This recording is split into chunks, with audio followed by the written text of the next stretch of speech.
ఈ సుబ్రహ్మణ్యేశ్వర స్వామి వారు జన్మించినటువంటి ఈ కథని ఎవరు వింటున్నారో వాళ్ళకి సామాన్యమైనటువంటి ఫలస్థుతి కాదు. ఇది విన్న వాళ్ళకి ఆయుష్మాన్ పుత్రపౌత్రశ్చ స్కంద సాలోక్యతాం వ్రజేత్ అన్నారు. భక్తిశ్చయ కార్తికేయో కాకుచ్చ భువిమానవ.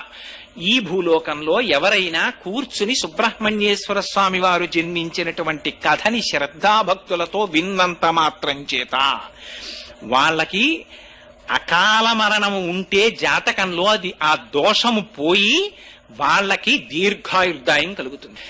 గర్భిణీ స్త్రీలు వింటే దీర్ఘాయుష్మంతుడు, వీర్యవంతుడు, తేజోవంతుడైన కుమారుడు జన్మిస్తాడు.